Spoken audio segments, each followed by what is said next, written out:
Hello and welcome to the Addicts Anonymous podcast. I'm your host, Jamar. Today's episode 240, and we're going to be talking with Dr. Robb Kelly. How are you doing today, sir? Doing good, Jim. Thanks for having me. No, it's a pleasure. I'm looking forward to this. So let's get started. We dive right in. Tell me about your childhood and growing up. Childhood was back in Manchester, United Kingdom. Grew up in a very, very low income kind of family. We lived, the government paid our housing. So it's kind of like the projects over here. And a happy childhood, though there was bits of childhood trauma, which later I found out and went back and repaired. But apart from that, not a lot of money, plenty of love in the house. Went to normal school, always wanted to be a musician. I was playing on stage at the age of 9 years old with my auntie and uncle. They was a lead guitar player and a singer. So they kind of threw me on stage with them, terrified at the time, and grew up playing music most of my life. Always wanted to be a famous pop star, but never happened, although I have played with Elton John, David Bowie, Queen, Oh, Eddie very Murphy on his cool. own in the studio. So yeah, it's kind of a So normal life, to be honest. taking a step back real quick, what kind of trauma was it? It was childhood trauma around sex and molestation, Okay. Yeah, which that's was some heavy pretty rough stuff. for me. So how was your social life growing up? It was limited because I was every Friday and Saturday and Sunday night, I would be out with my auntie and uncle playing the clubs and pubs around Greater Manchester. So, it's weird because people say today, "Oh, your era, Pink Floyd. Do you like them?" I said, "Not really heard them, not heard Black Sabbath. I didn't because I wasn't allowed to listen to other music because I was practicing new songs for the weekend. So, yeah, but I mean, it's good, but you think your social life is busy when you keep playing pubs and clubs because people are all around you, especially when you come off stage. But only had one best friend ever until adult life. So yeah, a couple of girlfriends on the way, but yeah, pretty good.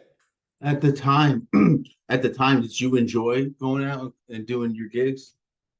I At first I didn't because I was a very nervous child. That's when my uncle gave me a beer. I took my first drink at the age of 9. But I got addicted to the adoration, the applause, the standing ovations. I still do today when I go and speak anywhere or when I come off the stage on TV or something, and just the staff will be, the crew will be applauding. So I'm still addicted to that a little bit. But as I grew up into 12, 13, 14, we started our own band and we toured Britain as a four-piece on the road, almost full time. So yeah, I think I enjoyed it. But the only thing is, everyone thinks being a musician in a band, rock and roll, and all that stuff is amazing. It's amazing for about 3 months, and then you want to kill everybody else in the band because you're seeing them 24 hours a day. You see them drinking, you see them all this stuff, arguments. Who's is everyone fighting for the spotlight? It was a nightmare. I don't know how these big bands do it. Well, I do. They all travelled separately and gone on the tour buses many, many years ago with top bands. But yeah, it was a pretty good time. So your first drink was at 9 years old. Yeah, I was remembering it. Liverpool, where the Beatles come from, was playing a club there. And when the curtains come back, we'd never been there before. There was so many people there. And I freaked out. And I just about got through the first set. We were playing two sets. And I come off, and my uncle's like, "What the hell's going on?" "I don't know. I just got really nervous. I'm sorry." I was almost crying. And he gave me a beer. He said, "Drink this real quick. You'll feel better." And I did. And I felt 100% better. So there started my relationship with alcohol. So you immediately associated it with taking away anxiety and stuff. Immediately, as soon as I go back to friends of mine, I said, "Hey, when's your first drink?" "Oh, I'm 12. What was it like?" "Horrible. Spat it out. I hated it." "What was yours like?" "Unbelievable. From the second or third mouthful down, I knew this new alcohol thing was going to be my best friend for the rest of my life because it changed me as a person when I drank. 100%. Yeah, I remember my first time was got into a fight with a girlfriend at the time, and her stepfather saw the fight, knew that it was something silly, so he brought me into the kitchen. He goes, "Hold on a second," pours me a Diet Coke, puts a little rum in it, and immediately, like you said, anxiety went Oh, away, and I felt good. yeah, 100%. It's crazy. So, how'd you do in school? Silly question. I did okay. I was very obviously the music kid, the guitar kid, or the piano kid. I was the one for a song or anything. Um, so I did okay. I just remember looking back now, uh, of it being pretty good, pretty happy. Got a couple of friends there, the same as me. We used to play when we had dance 3 or 4 times a year. We had a school dance, and between the music, we'd be playing our songs a little bit. So yes, that's good times, very good times. All right. So what was the progression of your use like? Starting at 9 years old, how did it progress from there? It started every Friday, and then after a month or two, it was Friday and Saturday, and then after a year or so, it was Friday, Saturday, Sunday. And then I went to college. Then it became every night. 5 o'clock was the golden hour we could start drinking. And then when I left, um, probably around second or third year after college, I was drinking every day. And then I was starting around 2 or 3 o'clock in the afternoon.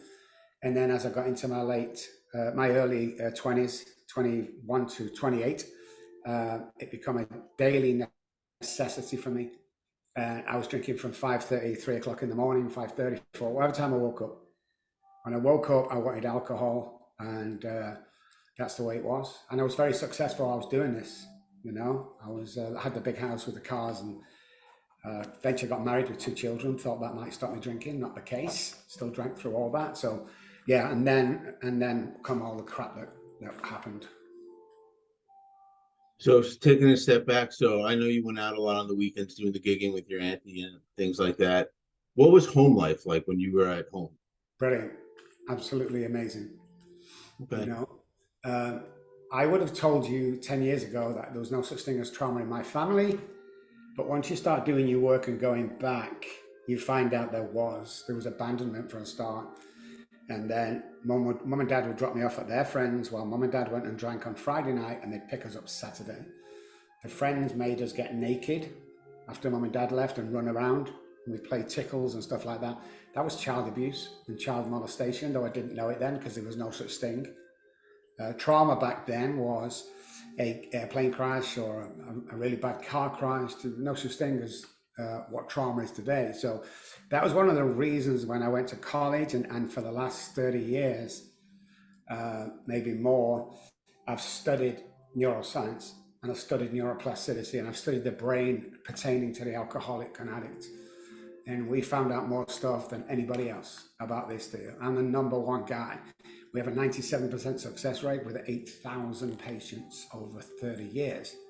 It's crazy, but that's what drew me into why does nobody have an answer to when you drink too much, or if you're born into an alcoholic family. And that's what intrigued me.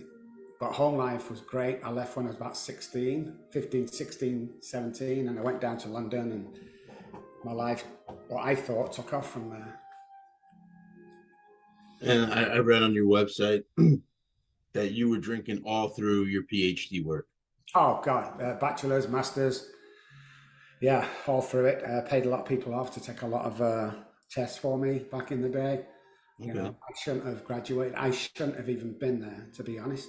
People from my background and my kind of schooling don't go there, but I belong to a Freemason club, and they let me in early age because it was an old lodge, and they never had a keyboard player. They'd been trying to look for an organist for so long and couldn't find one. They had a big occasion coming up. One of my older friends' father said, "Do you think Robert?" She's coming, Robert. "You think Robert will stand in?" So that's where that started, and then the conversations from there uh, led me to end up at college. So did you use any other substances or was it just strictly alcohol? When I got to Abbey Road, when I was playing at Abbey Road, I got into cocaine and amphetamines because it was freely available. I have an alcohol problem today. If I take the first drink, I can't stop, period. Drugs don't bother me. I can take painkillers, I can take morphine if need be, it doesn't bother me.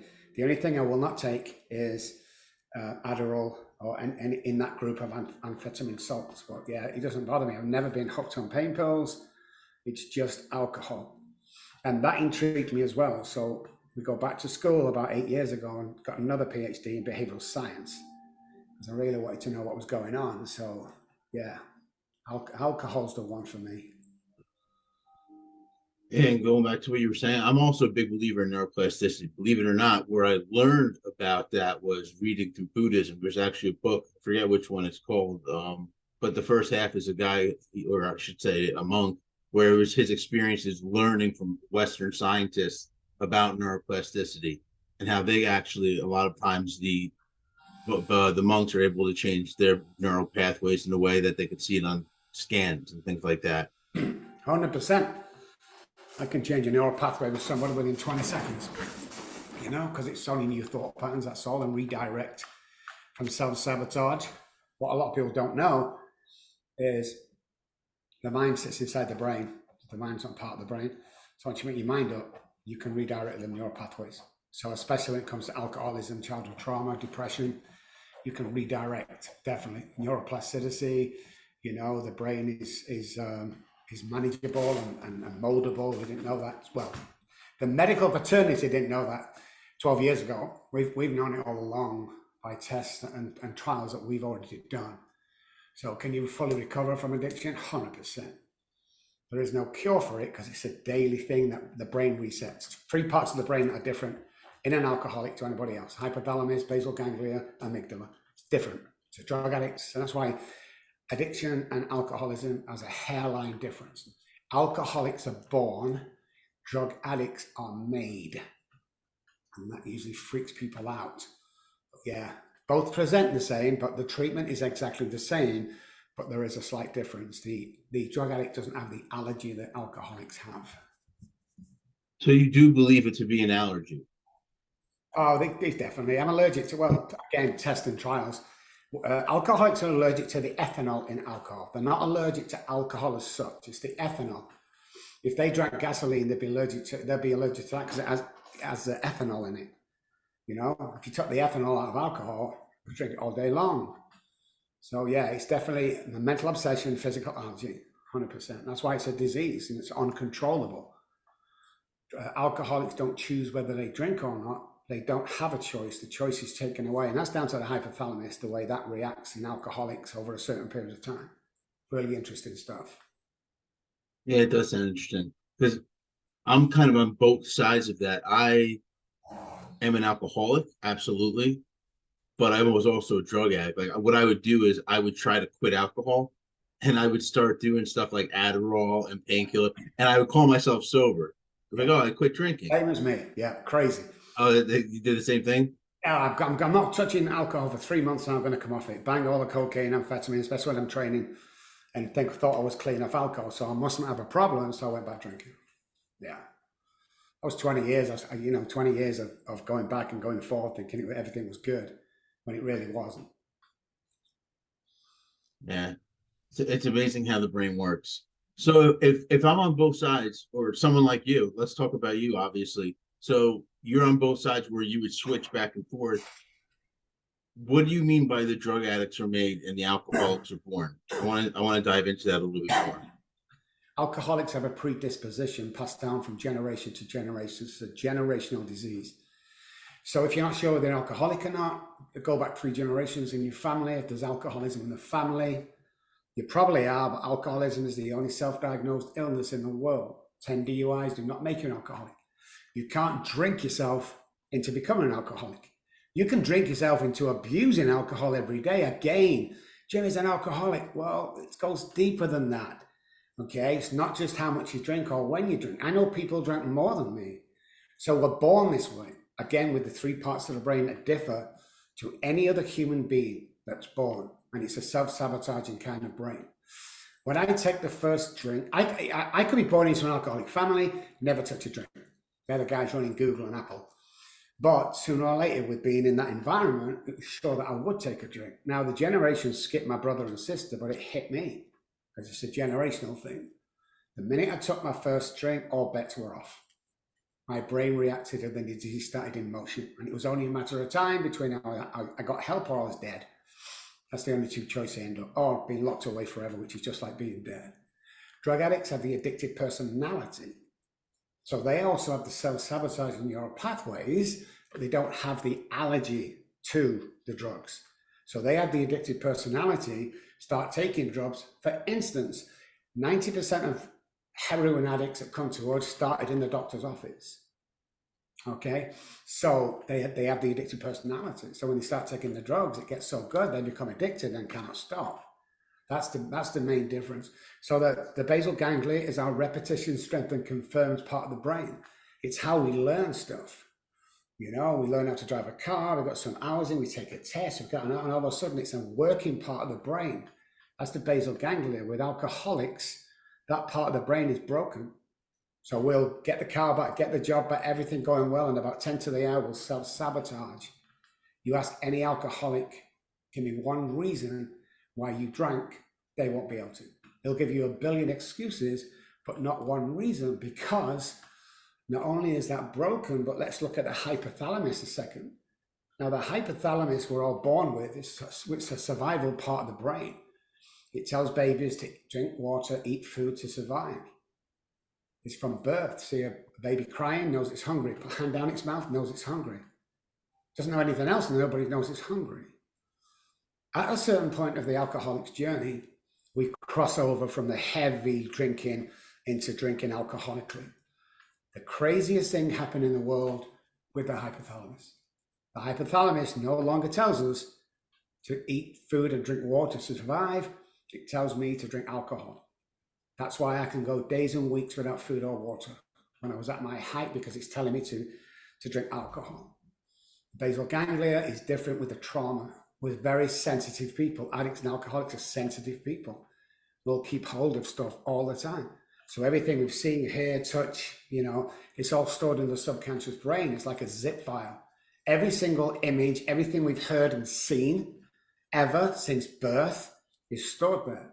So how we tested this was we went to, you know, got a couple of alcoholics, a couple of normal people, and we asked each one of them to give me a memory from the past. The alcoholic would always give you a bad memory.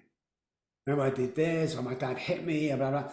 The other people, oh, I was on vacation with my parents, everything good. So the normal person doesn't self-sabotage with the neural pathways. Alcoholics and addicts do. It always goes to the worst scenario. That goes back to our childhood trauma. So alcoholics and addicts, you need to know out there, you're never going to be blonde enough, tall enough, thin enough, or rich enough, because you're always striving for that perfection. There's no such thing. I thought money was going to make me happy, you know? And when I got a bunch of money, it didn't make me happy. It made me miserable. So I've tried everything. There's 4 chemicals in the brain every day that need to happen so it makes you happy every single day. If you have them 4 chemicals going, you cannot be depressed. It's unbelievable. So yeah, the brain, I'm just, you know, so freaked out what the brain can actually do and how it performs. That's why we've changed the world of addiction and alcoholism. We have a 98% success rate. The nearest one to us is 5% at a treatment center that we love. Everyone's baffled with it because nobody's done the work around it. There's no money in recovery, remember? If the farmers can't give you a pill, or the treatment centers can't lock you up for 30 grand every month and keep returning for 30 grand every month, nobody wants to know. So we had to self-fund all our research, and, you know, we've been going for a long time now, so we're kind of old, but we only partner up with amazing people, and we keep to ourselves. We can do the job, and that's it. I find that amazing, 98% rate. It's amazing. And yeah. Well, we're the only company in the world that offer a money back guarantee if you relapse. That's how confident we are. Nobody does that. Nobody dare do that unless you know exactly what the brain's about. Alcohol has 1% to do with alcoholism, and the same with drugs. 1%. That's all. I never had, and no alcoholic has, a drinking problem. What we have is a thinking problem. If you can change the way you think, you'll change the way you drink. You see, alcohol is my go-to comfort place. You know, every single time, even though it was painful, I put myself in danger, but it was a comfort zone. It's the same thing when you come learn behavior and measurement from our caregivers. If we see dad come home from the pub every night drunk and get into a fight with mom, or even violence, after a certain amount of time, my brain says that's normal. And especially with women. So when women leave the house, they attract that alcoholic that beats her every night. Because if she attracts that nice guy with a really good job, she'll self-sabotage that because she won't believe she's good enough. So we attract what we think we are worth. Huge in the addiction industry.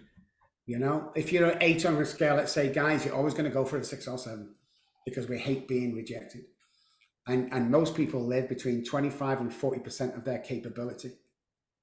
We get people up to 100. People need to be 100 every day.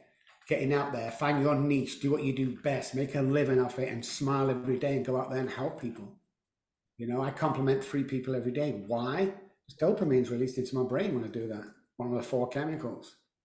It's phenomenal, really is. Life's amazing. It's been amazing for so many years. How do you discover something like the dopamine being released through complimenting someone? That's a very specific thing, and that's pretty cool. That's pretty interesting. So let's go for the 4 chemicals. We've got the endorphins. Everyone know, I'll go to the gym and get endorphins. Correct. The dopamine is actually done in the gut. It's not done in the brain. And that is our feel good. So when we feel good, we can compliment somebody because it's not about us, and they can feel good. And then dopamine's released into our brain, the feel good chemical. When we do something good, charity event, helping somebody, saying thank you. Hey buddy, oh, thank you. Or complimenting. That's when it's released into the brain. The serotonin is obviously social belonging and sunlight. Very rare while COVID as well. That's why so many people got depressed and hooked on pills. And the oxytocin is the 4th one, which I call it the cuddle hormone. You need intimacy with another friend, a hug now and again, you know, someone that you can go out with and chill out for a bit and get intimate, not sex, just intimate with them. And they're the 4 chemicals that flow. And that's probably a reason we had such a mental health crisis during COVID, because people couldn't even hug someone. Exactly. So we've not seen the knock-on effect yet. You see, the problem with this country and everyone else's country, England as well, I love this country. I became a citizen 2 years ago, so I've got all the best to say. But the only thing I do is the medical fraternity and their system around addiction is broken. You know, many treatment centers, not all, there's some great ones out there, great coaches, great therapists, but 90% of them broken. You know, they don't have, and come out and go, if we do this, what will happen? But what happens in the normal modern world, and this has happened for the last 25 years, is if I become depressed for whatever reason, the first thing I do is go to the doctor. And I tell him, I'm depressed, I don't know what to do. And he says, don't worry, I'll give you an SSR. Take this, a few weeks' time, you'll feel better. SSR is a slow release serotonin. So they take the medication over a few weeks, 5, 6, 7 weeks later, they feel just back to normal. Why aren't we asking the question as a society is why my serotonin is low in the first place? And we come back to social belonging and we come back to sunshine. Because if we don't get them on a daily basis, that's one of the chemicals that's missing. We will go into that depressive state. Now, I've worked with people, you know them, household names. Absolutely everybody thinks they've got it. Hundreds of millions, if not billions of dollars. Loneliest person in the world when they go back because they're not getting the serotonin. So you need them for, you know, if you follow a simple regime in the morning that we teach you, and at night, you'll never drink again. Again, it's not about the alcohol or drugs. That's what most people are hooked on. It's like, hey, listen, if you come into our place, listen, we'll stop you drinking, we'll help you to stop drinking, we'll try our best to stop. There's a guaranteed way, but it's not the alcohol. So then you have to look at the trauma. Trauma's huge. I'd stick my neck out and go 90%, 95% of alcoholism and addiction is trauma, especially childhood trauma, where we carry that stuff. So there was a girl stolen off the street back in Manchester in the late 70s, blonde-haired, blue-eyed schoolgirl, 16, huge manhunt on for her, couldn't find her. So after 3 or 4 weeks, he had to pull back on manpower. 9 months later, this policeman in a police car following another car down a country road who has a broken light at the back. They pull him over, they search his car, because what they used to do in England, they go, hey, what's in the trunk of your car? And he got a pair of boots, coat, because they didn't have any computers, pair of boots, a coat, and a hat. They open it up, that's what's there, it's your car, and off you go. So that's what's in back, and you know, he didn't really know, he got flustered, they opened it, and there was a screwdriver, one screwdriver, with no receipt, and the tag still on. Now, back in the day, they used to tear the tag off, give you it and a receipt, so they knew it was stolen. So now they're allowed to go back to the house and see what else is stolen, which they did. They found lawnmowers, drills, everything, all been stolen. They see a box in the corner, 4 foot wide by 12 foot wide by 4 foot high. And they said, what's in that box? Still more stuff? And he went quiet. So they smashed the lock off and they opened it. And there was the girl that went missing 9 months before. She was alive. She was beaten. She was battered. He used to take her out every day, sexually abuse her, restroom, food, water, back in the box. For 9 months, every single day that happened. So when they found her, she's still alive. She looked up, the policewoman leant over, she got hold of this hand and she helped the girl step out the box. What's the first thing the girl did? She got back in the box. And that's a powerful lesson for addiction. Even though it was the most painful time of her life, she blocked it out and it become her comfort zone. So she was always going to go back there. And unless heavy treatment was done on that trauma, she would always, psychologically, she would always go back there. That's when many businesses or people want to be successful, they stop. And they go, oh, I just wasn't successful. Oh my God, I can't do this. Like everybody can be successful. Depends on what success looks like for you, but everyone can be wealthy. It's not rocket science. The only difference between a normal guy working as a mechanic and his idea or dream becoming the master mechanic and the manager of the whole store is the guy that's doing it now believed he could do it. And you don't, especially alcoholics and addicts. Because again, never blonde enough, tall enough, thick enough, rich enough. We're just not. We always want more, never think. We cannot be our own yardstick. We can't measure success. The only reason why you know you're any good at stuff is when people tell you you're good at stuff. And you start getting a little bit of confidence and you see results based on that. So we got to look at the placebo effect. Powerful, powerful, powerful. They did some research in, I think it was Sweden, and they took like 8 patients in for a knee operation, but they told them all that 2 of the operations were not going to happen, but you're not going to know which 2. So it's kind of a placebo effect trial. So they took them in. When they came out, because what they do is they actually cut the knee of the 2 they wasn't doing surgery on, and then stitched them up normally. And when they came out, the 2 that did not have knee surgery walked without pain again and thought it was fantastic knee surgery. That left 6 people. 2 people had problems because they thought they had the non-surgery, and the other 4 were kind of okay. So the 2 that had it was great, and the 2 that actually had knee surgery was horrible. They couldn't walk. They said it was more painful than ever. And the 2 that hadn't walked just like normal. All the pain had gone. Because again, it's this. It's all about the mind and the brain. You can remold anything. You can be anybody you want to do. You can be as wealthy, as happy, as healthy, whatever you want to be, you can be. And people don't realize this. They go, oh, well, no. Quantum physics backs this up. You know, you can be anywhere and anybody you put your mind to, because once you can see it here, you can hold it here. Proven it time and time and time. I come from homelessness. I was homeless for 19 months, sleeping under trees, begging for money to get alcohol. To where I am today is almost impossible. Almost impossible. But I did it. And the teachings that I learned from my time on the street and my battle back is what I teach today. It's like, if I can do it, believe me, you can do it. 19 months on the street's a long time. Yeah, it was. But, you know, I remember the first night on the street. I'd lost a wife. The children were taken off me by the police and social services. The house had gone, the cars had gone, the holiday home had gone, my wife had gone, they took my kids. I had nothing. My business folded in days because I wasn't there. And my first night on the street, freezing cold, pouring down with rain. And I sat on a bench, a park bench, and I thought, where did that all go wrong? But I still didn't think I had a drinking problem. It was only at the end of the 14 months that I stayed on there. One night, I dropped down to my hands and knees and was crying like a baby. Because the realization, not that I'd lost my kids or wife or money or anything, the realization that I could not stop drinking finally hit me after everything went down. I was finally at that place where I couldn't do this anymore. And that's where my life changed. So for people that are at the bottom, you know, like you said, that sounds like it was your rock bottom, you know, at the 14-month mark. What kind of things would you tell them, looking from your experience? You know, what would you tell yourself back then?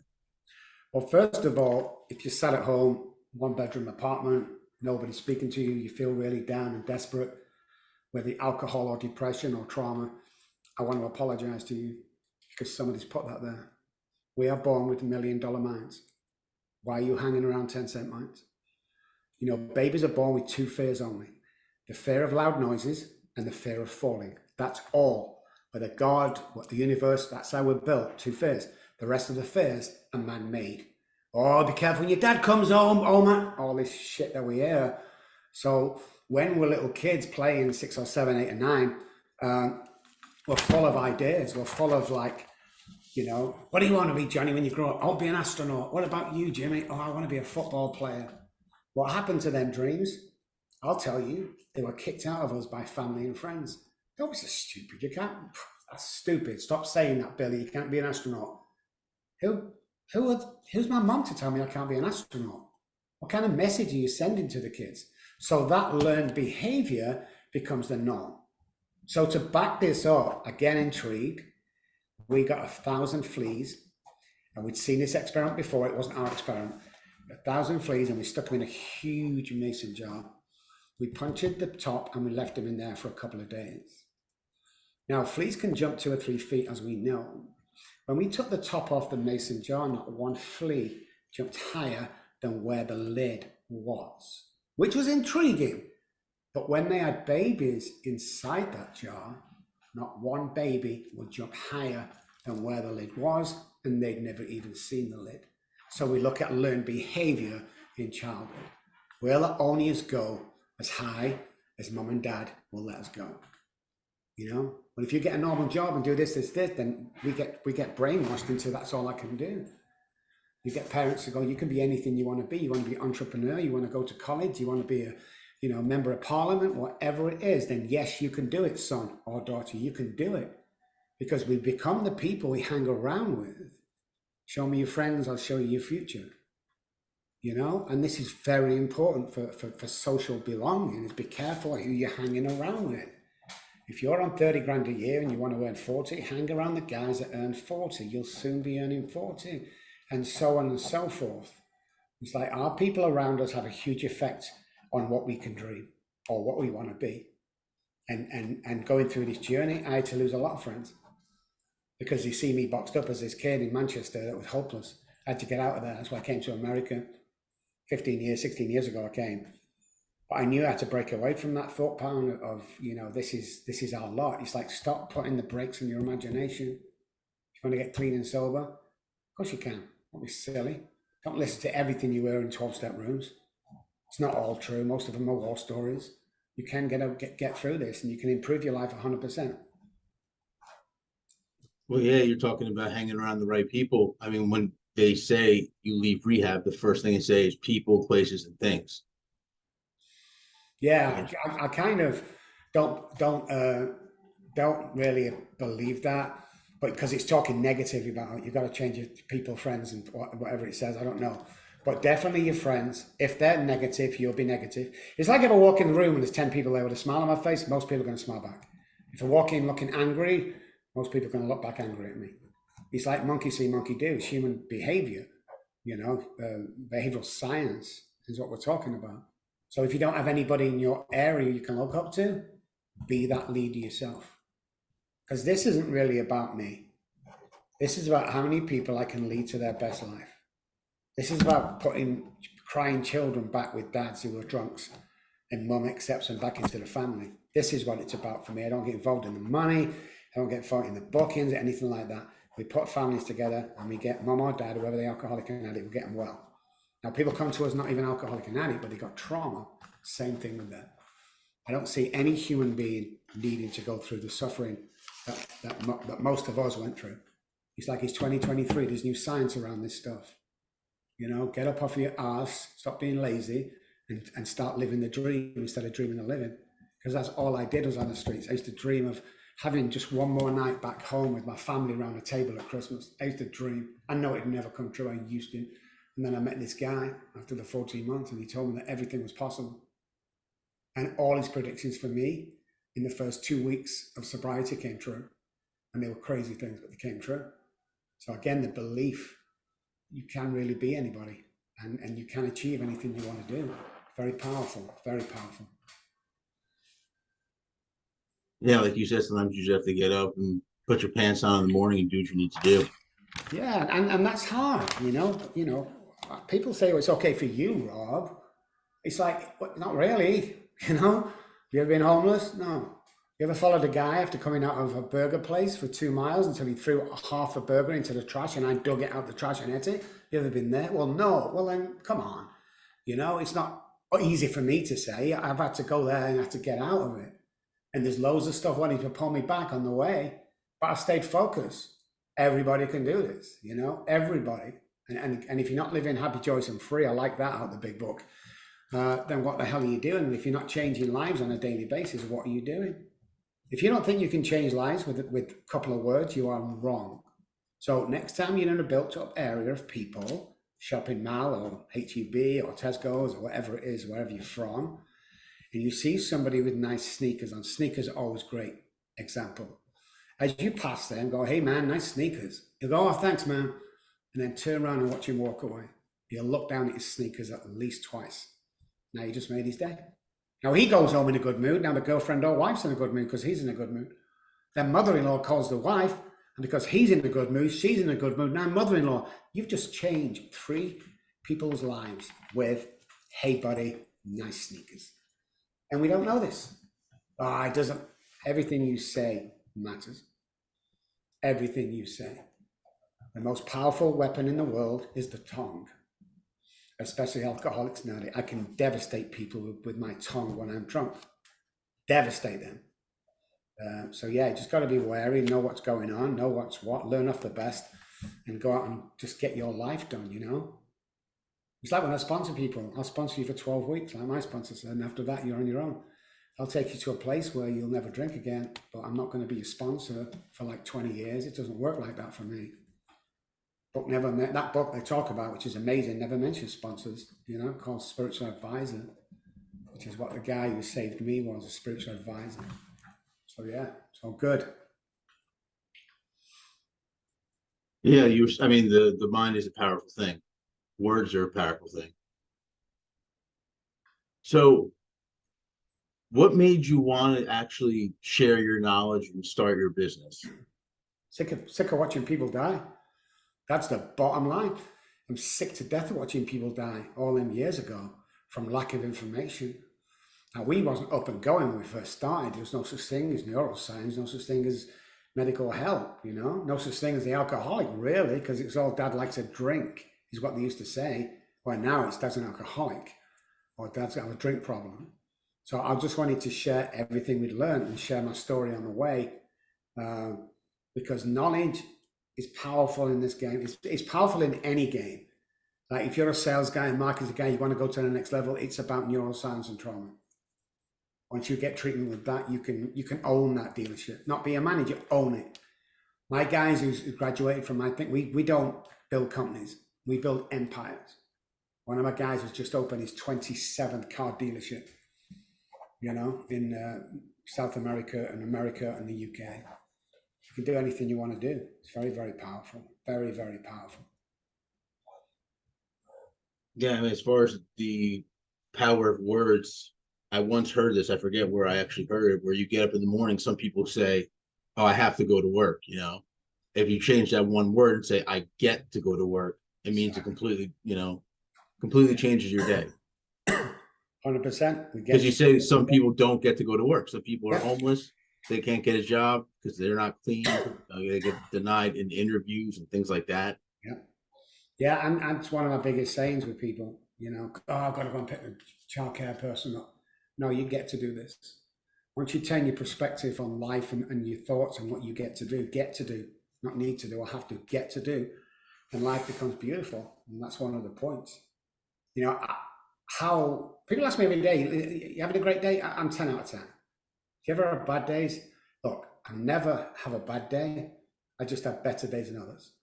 That's the best way to put it. How can I have a bad day this morning? I used to wake up on a bench full of piss and vomit for 14 months. That bench in the centre of Manchester, Piccadilly Gardens, was my restroom. It was my lunchroom. It was my evening room. It was my breakfast room. How can I even think about getting depressed when I get up out of bed this morning? My wife kisses me. My 2 English bulldogs come running up to me. My cat is on my chest. You know, I walk out to this beautiful house. I have a crazy car that I've always wanted. Yeah, I've got everything I want and everything I need. The only thing I need to do today is pass it on to somebody else. So 25% of our work is pro bono. And me and my wife every year give $150,000 of our own money back into communities where people need to get the kids back, or they need a job, or they're going to court, or they need a car, or they need a payment on an apartment for 12 months. It's like we give back to these people. I could pack up tomorrow, to be honest, Jim, and move to the Cayman Islands, and never work or see anybody again. But where would the joy be in that for me? This isn't about the money. Money will never make you happy. People say money must make you happy, or money changes you. No, it doesn't. If you're a dick when you're poor, you're going to be a dick when you're rich. That's all it is. If you're a great guy when you're poor, you're going to be a great guy when you're rich. It just exaggerates. People are like aghast when we give all this money away. It's like, why wouldn't I? What am I going to do? Sit in the bank? Earning what? $20 a year interest? It's like crazy. It's like up in the safe. We always carry 5 or 6 grand in case somebody comes to the door and says, Rob, I'm in desperate need. Of course you are. Come in, we'll give you some food. We'll get you a hotel for 2 weeks. And then I'll give you a bunch of money, and then we can try and sort your life out. Why wouldn't I not do that? I mean, I have a high power. I have a God in my life, and nothing lasts forever, and the money's not really mine. It just passes around. That's all it does. I'm 61. I'm 61 now. How long have I got left? 15, 20 years, and then I'm gone. I want to save and help as many people as I can in that period. And we're almost bordering on aggressive helping people, because one guy helped me when I was on the streets, and that's the reason why I'm here. We literally every single month will set. There's people on our payroll that don't work for us. We've never met, but the one day they were struggling, and we send them $1,000 every month, and have done for 15 years to help them. They know quite well it's coming to the end of the month. It takes a lot of pressure off. Most of them have got children, lower income, probably living on the projects or housing that's subsidized by the government. That's me. They're my kind of people, but it automatically goes out every month, just like payroll. And that's why I believe I've been blessed the way I've been blessed, because it's all about giving back for me. Have to. 25% of our, like I said, work is pro bono. Every therapist, every doctor, every psychotherapist, every coach in my company has to carry at least one pro bono every single month. Otherwise, you don't get work off me. That's great philanthropy. Boom! I know, right? I like that. No, that's great. I mean, like you said, you have to give back, and like you were saying before, it releases serotonin. So it's the Dalai Lama says, it's called wise selfish. If you want to get yourself feeling better, why not give back while you're doing it? Because that's the way that makes you feel better, and at the same time, you're going to get reciprocal feelings and things like that. I think that's why 12-step rooms are all about fellowship. So the 12-step rooms as a whole, I think, are just they're broken. Been broken for many years. There's some great meetings out there, but they've been broken. But the fellowship is very important. During my drinking and while I got sober, if I got into selfish thinking, irritability, discontent, and I called somebody up I've not spoken to ages and ask them how they are and have a chat with them, put the phone down, I feel 100% better because of the dopamine rush. I feel as if I've been useful to another human being. You don't get that when you're drinking. You're branded as the village alcoholic or idiot. Or for me, I was just, people used to throw diapers at me when I was unconscious in the middle of Manchester and used to pee on me as a joke, the kids, and I'd often not be able to walk because of alcoholic poisoning. God, what the life I have today needs to be shared. This is not for me. God blesses me every single month and every year so I can pass this on to somebody else. We bless someone monetary every time we leave the house. Every time. And we're lucky enough. We can tip bartenders and waitresses like £100 at a time, or dollars. Because God's given us this. Can't keep it, selfish, If we keep like 10 grand in the safe and we never give it to anybody, when I die, there's still gonna be 10 grand in the safe. How many people could we help with that every month with another 10 grand? That's the way I look at it. It's only sat upstairs in the freaking safe. You know, I've got everything I need, everything I want, the rest of my life. I got enough money. I've got enough people around me. It's just amazing. I can't rest. When I finally sit on bed dying, I want to say to myself, you helped as many people as possible get the real deal and live their life.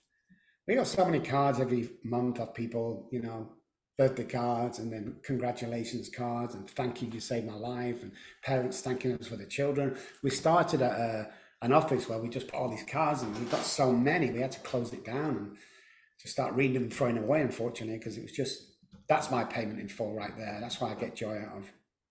So I only want to see people better themselves more than me. And that's what people, business will get freaked out about that. It's like, why do you want them to be better than you? Because they're going to be better than you. So that's the whole point. You know, the next generation have got to learn about this stuff. Always trying to better yourself all the time. And if I can help anyway, I have like 6 hours put away for people who are starting their own business every week. It's on a Sunday, it's my own time when I teach and be of assistance to somebody else. Why wouldn't I do that? You know, why would I just be selfish and say screw everybody else? It just doesn't work like that for me. Well, I really appreciate everything you're doing, and I appreciate you doing the podcast today. Of course, man. Of course. It was awesome. Yeah. You're amazing, Jim. Thank you for what you do, by the way. No, no problem. I mean, I just want to give people a platform to get their message out. Thank you so much, man. So let me ask you this last question. Anything you want to say to people watching and listening? Yeah, you know, believe in yourself. You don't see yourself as other people see you. Okay? You don't. So if you think you're an 8 on that stupid scale, stop going after 6s. Start going after 9 and 10s. You know? Again, we try to think we are worth. Take the brakes off your imaginations. Dare to dream. Dare to dream. You know, you need the imagination of that 9-year-old kicking a ball on the street going, who you want to be, an astronaut. You need the brazen thought pattern of that, knowing quite well. And just believe in yourself, man. Look, alcoholism, addiction, poverty, and depression have built more champions than any freaking college that I know of. Okay? College is, you know, at one time the ROI on a college degree was amazing. Today, it's not worth anything. You know? So you can be somebody, you can get your kids back, you can marry that guy that's going to be good to you. All is for the taking. So let me finish with this. I'm going to touch on quantum physics. So quantum physics tells me that I can be on a basketball court at least 12 times at the same time. Nothing's really solid. Stay with me, guys. So if I can be 12 places on a basketball court, where do I want to be? Now, I don't play basketball, but I'm not an idiot. I want to be over near the goal. So when I get the ball, I'm going to jump up, I'm going to bang it in the net, and I'm going to be the hero of the game because I've visualized myself over there doing that. So how do I get there? I walk over and I take that position. I don't beg for it. I don't crawl for it. I visualized it. That's where I want to be. Headstrong, walk over and take that position.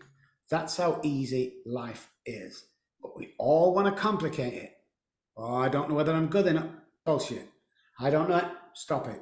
Stop it. Internal dialogue will kill you. You know, if I drop a pen on the floor, oh, what a stupid idiot. Stop it. You've just dropped a pen on the floor because the subconscious brain will grab hold of that saying, will grab hold of that negativity from our caregivers.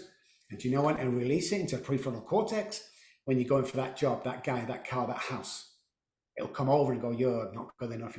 What are you doing here? You don't even belong here. What the hell are you? And we back off because we daren't try it.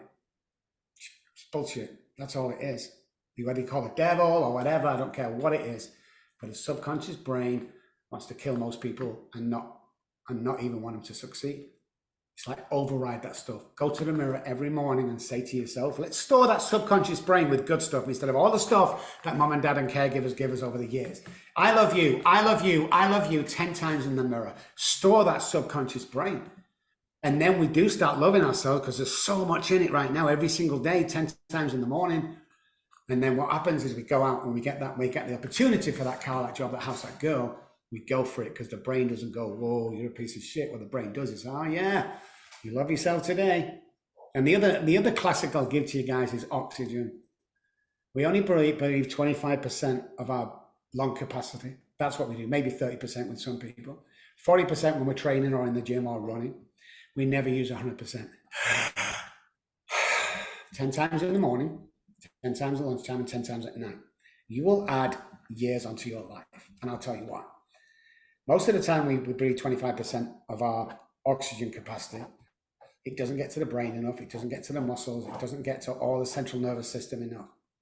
So we perform on 30 or 40% of our capabilities, business, love life, whatever it is. When oxygen is present in the body, no cancer or illnesses can grow any further than they already have. Every cancers and illnesses and ailments in the body start off in a hypoxic area where there's no oxygen. You can Google this, guys, it's blowing your mind. So when we introduce that oxygen every morning with the I Love Yous, it will change your life. And the last one is, if you want to start changing your life, do them two things. If you want to start changing your pathways, when you get up tomorrow, don't brush your teeth with the normal hand and do it with the other hand. Neural pathways will be redirected straight away and you will have an amazing day. That's interesting. That's really interesting information. I like the one at the end, having to use your different hand, because you're using a different part of your brain, correct? Yeah, of course. Like, because if you're left-handed, you use one side of the brain. If you're right-handed, you use the other. Yeah, I mean, it's kind of learned behavior. If I go to the work in the same way, in the same job, and it's just 9 to 5, and nothing really good happens, well, that's repeated on a daily basis and for the rest of your life. You've got to start changing the way you think, looking at your side of it, the perspective of what's going on in life. If you always get up and put your left foot in first for trousers, put your right one in. It's just all these little changes. If you have 2 pairs of sneakers that look the same but different colors, wear one of each color when you're out on a Saturday afternoon shopping with the wife. It's a bump every time you look down, it jots it. Wear a rubber band on your wrist every time you're feeling sad or self-sabotage, and snap it. It snaps the central nervous system. All these little techniques you can use to make sure that you don't go down that spiral that other people around you led you to. Because it's not us, again, 2 fears, that's all. And yet there are hundreds of billions of fears right now with everybody. In fear, it's not true. Think about that for a second. Fear isn't real. I'm fearful of speaking tonight. Oh my God, oh my God. You get there, you walk on the podium, bang, it's gone. It's not real. Not real at all. But most of us and people, not mentioning who, want us to live in this fearful state. If you want to stop 80% of your problems tomorrow, guys, turn the TV off. That's all I'll say about that. All right, my friend. So once again, I really want to thank you for doing this. I think this was a great conversation. Really, Yeah. we got a lot of info from you. You're really appreciate everything you've done for the community and what you continue to do. Thank you, Jamie. Awesome. Good time, man. Thank you so much. All right, my friend, hang tight for a second. I'm going to do our little sales pitch. Well, actually, real quick for you, did you want to give anyone information on how to get in touch with you?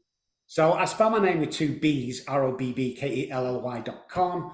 Dr. Robb Kelly in any search engine. Come on the website, join us. There's some fun stuff on there. There's also a button there, guys, for people who are really desperate in a low place and need help immediately. There's a yellow button. Go find it. When you click that yellow button, it comes straight through to my personal cell phone. If I don't answer it, text me. I'll text you back immediately. So lots of fun on there. There's also a book in there. When they took my eldest daughter off me at the age of 3, the last thing she said to me before they took him away is, Daddy, please stop drinking. So the book is on there, Daddy, please stop drinking. It's not a profit book, every $9. Not after everybody's taken their, after profit, no. Listen, every $9 of that goes out into the community. If you don't like it, when you buy it for $9, text me, I'll refund your money. This is not a money thing. Get on there, have fun, text us, go and seek us on social media or on all the platforms. Comment, and let's have a great freaking life, guys. All right, cool beans. So for everyone else that's watching and listening, if you like what you saw and heard, go below, give us a like. Also subscribe to see when we upload new videos. You can also check us out on all social media. We're on Twitter, Reddit, Facebook, Instagram. You pretty much name it, we're on it. Also, check out our website, which is www.addicts-anonymous.com. There you'll find plenty of free resources as well as free literature. Also, we have a book coming out, Addicts Anonymous, Our Stories. Should be out hopefully by the end of the month, maybe early next month. I'll keep you guys updated as far as information on that. That's all we have for today. I really hope you enjoyed it. And until next time.